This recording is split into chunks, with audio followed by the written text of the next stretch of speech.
Welcome to Bill the Lender podcast, devoted to educating you on a variety of financial subjects with an emphasis on real estate and real estate finance. Please click the button to subscribe to my channel so you don't miss an episode. Then like and share your favorite episodes.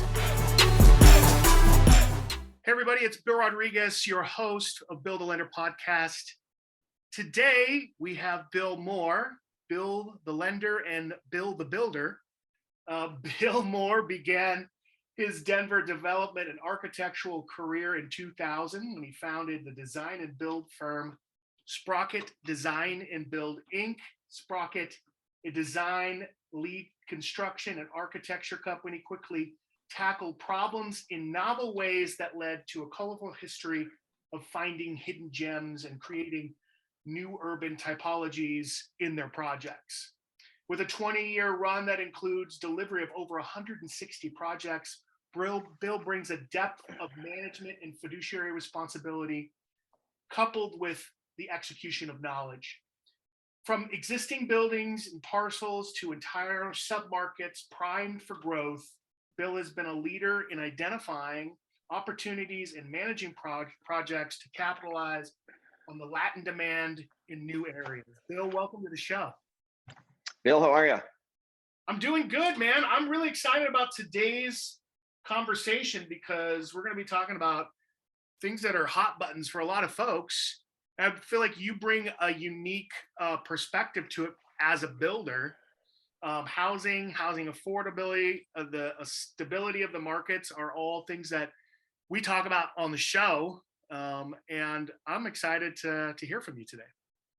All right, that's great. Actually, you're gonna have to cut me off because I really like this topic, so cool. I can get fired up. So nice. Just let me know. Just all cut me off. All right, here we go. So the first question I have is really, the National Association of Realtors, NPR just recently came out with an article. The counselors of real estate are all talking about us being in a housing shortage of historic proportions, and I'm wondering, is this something that we can build our way out of? I think the short answer is that we have to. It has to be a goal. If you're going to ask me how to do that, it's a big undertaking. But all the urban areas, and we work in urban areas outside the U.S. as well. They're really all experiencing the same issue. Even countries like ours that are essentially declining in population are having the same issues where people really want to be in urban areas. And to me, the biggest impediment is political. It's cultural and political. Our cities are full, and they're only full in the minds of the people that are already there. Essentially, people don't want new buildings next to them. And in our country, especially, we give everyone that voice. And I have to say, that's preventing us from creating housing and creating green housing and creating solutions that make the cities better. It's really political right now.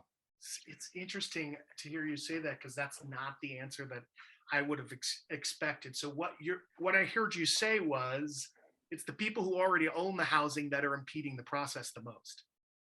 Absolutely. And we have a culture of asking people, what would you like in your neighborhood, in your city? And the last thing they want is more buildings and more people and more traffic. So it's a little bit of the problem is the question. It's a stupid question. It's never going to work. So it's going to take some leadership that's bigger, broader, and longer view to actually tell some of the constituents, well, yeah, we can't have that, folks. And by the way, we're not going to be able to afford our own infrastructure over time, which we already are seeing signs of that, which is something that it's an abstract concept that I think a lot of people don't quite understand how expensive it is to be spread out. So then from your perspective, besides the politics aside, supply chain, the cost of land, those aren't the biggest issues? They're not. They're there. There are always fluctuations in labor and material. Yes, labor shortage in our country is a problem. That's happening in Europe as well.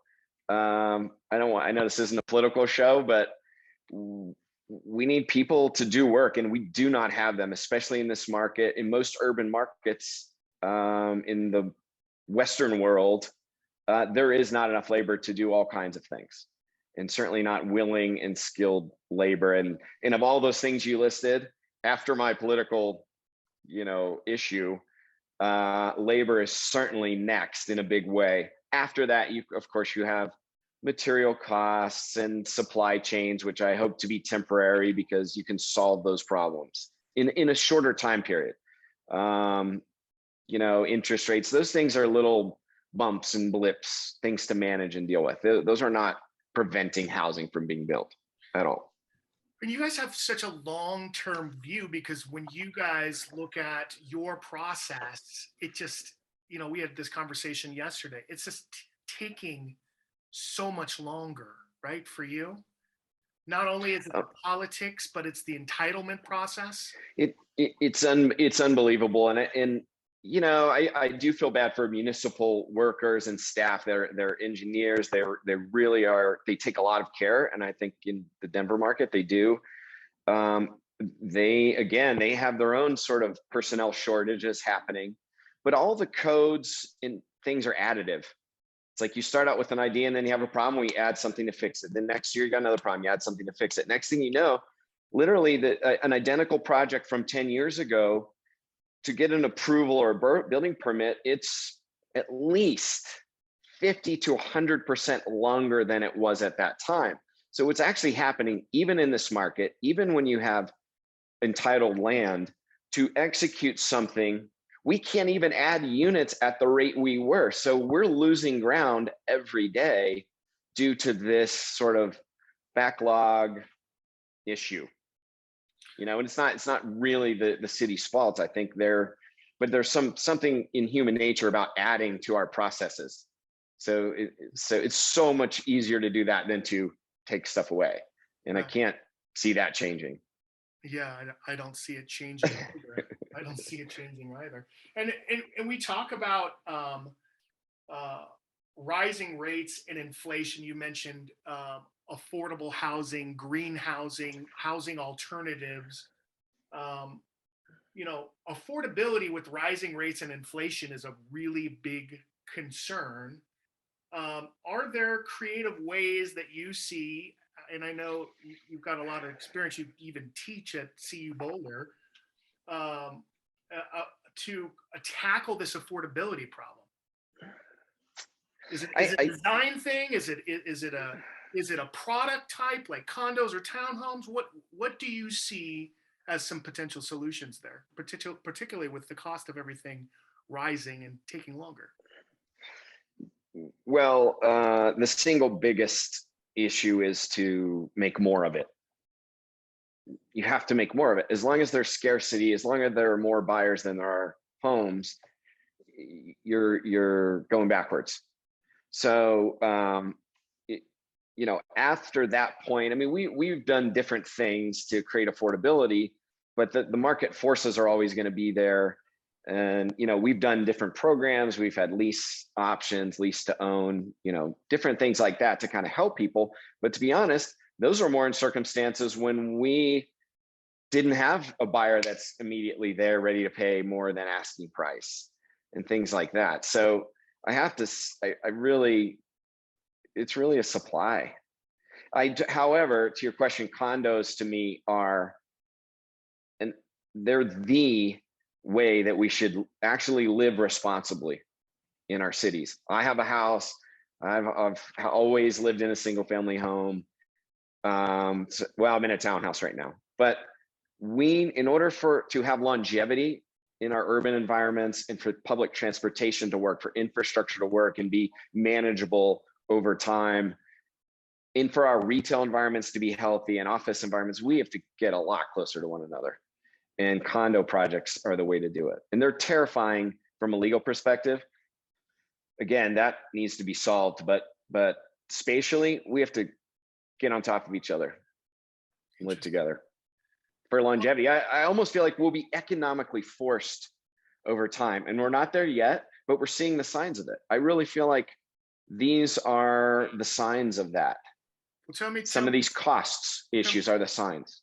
okay, so talk about some of these, signs, and then how this design element in these urban landscapes can help reduce cost of infrastructure and make the process easier over. Well, it is all related, and again, Bill, you may have to cut me off because I could talk about this at length, but it is all related. So before, let's say after World War II, we wanted a road, we just go and make a road. We would generally design it. We would get the water off of the road so we didn't hydroplane and make a mess. But and it was relatively inexpensive to create some cheaper housing a mile away, another mile away, another mile away. And we enjoyed our homes and our yards. And the cost to have that wasn't so great. It was manageable. And so again, as with the building environment, the horizontal construction environment has its own layers of maintenance, engineering, stormwater, and all those are costs that they're adding to the cost of us being further away. So we have an environment now where there's very little urban buildable land to live on top of one another. And our solution to keep driving has also become more expensive because the cost of getting in and out of there, not to mention our own personal time cost, has gone up as well. And I feel like a lot of these factors are really bumping into each other right now. And we're seeing, wow, I can't drive 45 minutes and buy a house for $300,000. You know, that's not even true anymore. It's not even real.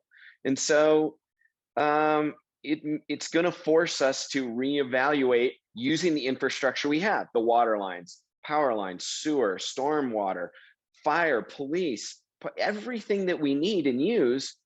We can't take, I mean, the US mail isn't reliable. I used to love the US mail. Like there were songs about it and poems, you can count on it. It's not true anymore because look what they have to do. They have to drive so far away and go to everyone's individual home.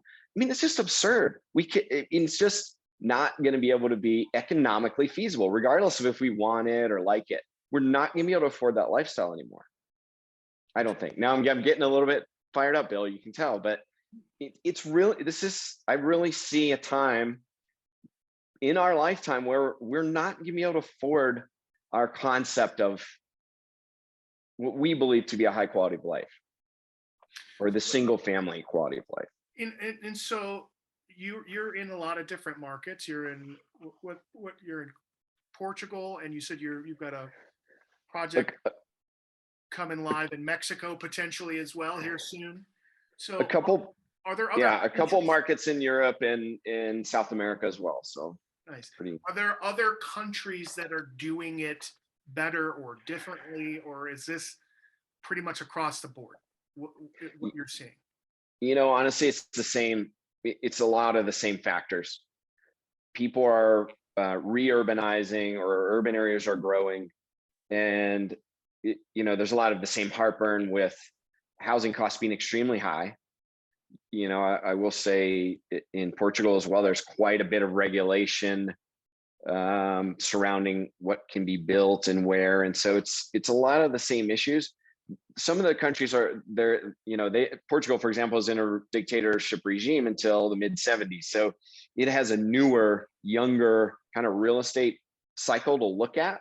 But culturally and personally, the people are having this exact same discussions. They're being displaced from where they grew up. They can't afford the rent in their neighborhoods where their family or their parents or their grandparents lived. And so it's not at all different from what we're hearing about here in Colorado.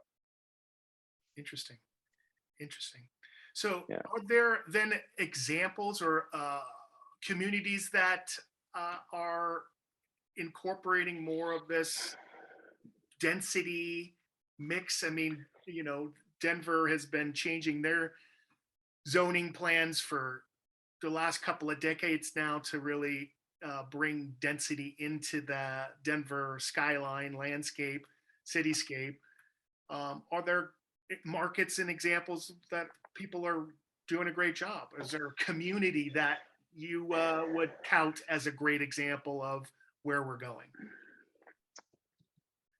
I I think I would be kind of remiss if I was to point at something specific where I haven't lived, because it's really easy to read an article or see a video about a place that's doing it so well. But I know enough to know that there's a spin there. Actually, a lot of the European countries seem to have some attributes that make Europe in general is more dense. They're accustomed to that. But some of the Northern European countries, Denmark, Sweden, they have that mix of sort of collective community where they're willing to sacrifice personal space for shared space, and they're taxed higher and they're willing to pay for it. Those countries do have a high tax rate, but they also have a very, very high quality of life and happiness factor, and all that kind of stuff. So I guess I would say they don't seem to mind. So it seems to be working. I haven't lived there, and so I feel a little bit. I'm not going to preach about that too much. Okay. I think in Europe, most cities, public transportation works, metros work, but what's interesting, subways work. Many of those were done under different government structures, where it was a dictator that said, you know what, we're making a subway. They didn't go ask everybody, is it okay if we make a subway near you? Is it okay if there's a stop? Are you guys okay with that? Let's have some town hall meetings. They didn't do that. They just went and said, here's what we're doing, guys. And they're like, okay. And so we don't, in fairness, that's different now in those areas too. Culturally, the Me Too culture, it's interesting that you're bringing that up, because it does impede progress for sure. Dictators got a lot of good stuff done, a lot of bad stuff too, but they got stuff done, Bill. Yeah. It's good. I always think that's funny because that's not a solution, obviously. So it's not a proposal. Well, it's certainly not on the table here, that's for sure. Okay. So the media talks a lot about builder sentiment as a bellwether for housing starts. How are you, as a builder, looking at the health or the anemic nature of this market? What do you see? What are your concerns, and what are your plans for future projects? You guys have quite a bit coming on the table, I think. We do. We have things. I do hear more on the national level. You hear noise about bubble, or there's going to be a slowdown in our sector, and I just can't envision how that would happen when we're not even meeting close to the demand that we see now. And I just can't. Yeah, I just can't. Like 5.5 or 6 million homes. Like, it's crazy. Yeah. And so for me and our group and our partners, we're obviously you always need to manage your basis and your costs. So we're continuing to do that. That's a challenge. It's always been a challenge, and that's what we're going to keep doing. But we're certainly not afraid to go in the water. I mean, we're in the water. We're not coming out of the water. So, I don't know. I can't imagine, and I can't speak for other people in our the building community here, but I don't think anyone's going to pause. I mean, the only people that bring that up in meetings are maybe some investors that their knowledge is from national news media, and that's their knowledge base. Like, otherwise, if prices don't increase 20, that's bad. That's unsustainable, and it's kind of silly to expect that. So if they grow slower, if they stabilize, good. This Right. market's not going away, though. Yeah, I mean, I talk about housing as sort of your basic needs. It's not like the BlackBerry, you know what I'm saying? It's like everybody needs a roof over their head, and hey, you're dating yourself. Yeah, a little bit, right? The Palm Pilot, there you go. Okay, all right. Yeah. But housing, you bring up a great point. It's not going anywhere, and we cannot even hope to catch up to demand currently. I mean, all of the things that you've just brought up in terms of the politics and the entitlement process taking now twice as long. And then you have the unique market dynamics that we're seeing right now with interest rates and supply chain issues and. But people still need a place to live. So as long as you can find the land and you can build. And it sounds like that's where you're going, is you're going to continue to do that. We are, and we're doing adaptive reuse because we're trying to find, we're trying to find land that maybe traditionally would not have been in a residential area, or in reusing buildings where we can, sometimes to make up time if it makes sense. But again, so we're going into areas that maybe weren't traditionally residential to do that. Let's talk about that, because there is some talk about repurposing commercial to solve the housing unit problem. What are your thoughts on that? Absolutely. I mean, that's what we're doing. A couple of years ago, we took an old concrete frame office building and turned it into an affordable housing project for Metro West development, and that was really interesting. And it was, I don't know if it was cheaper or faster, but the outcome was really nice. And it was actually really nice to have kind of a tall, relatively tall, 7-story, affordable housing project with views and everything else. It was interesting. And I'm currently working on repurposing an old distribution center, a concrete frame distribution center, into housing. And, we're kind of looking at all that stuff, because there is some real estate that's not as hot as residential. I think, you see that office has been behind a bit, and, that will recover, but all of a sudden that building can be repurposed, maybe faster, potentially less expensive than new construction. And what are the factors there that, it sounds like that's a hit or miss proposition? It is. There's a couple of factors. One is you have to have a good structure. You can't try to do too much to it. So what I like to do, I like to assume that everything else has to be tossed, but the structure. But the structure is really important because it takes a lot of time. It's digging, it's roof, it's a lot of important time components. And then you assume everything else is going to be new, because you have to, otherwise to assume you're going to reuse too much is just really risky. And also institutional equity investors most of them are kind of scared of repurpose, period, because of that risk. It's hard enough to budget new construction that gets built day after day after day. It's hard enough to budget the cost for that. And, sometimes if you try to keep too much or you make wrong assumptions, it gets really fussy repurposing a building, and you can really have your costs get out of control. So I like to approach it where analyze the structure, is it sound, and then assume everything else is going to be new. So at least we only have one or two variables or wild cards. Interesting. Cool. This has been a really awesome, informative conversation. If my audience wants to reach out to you for more information or to check out your latest projects, where can they reach you?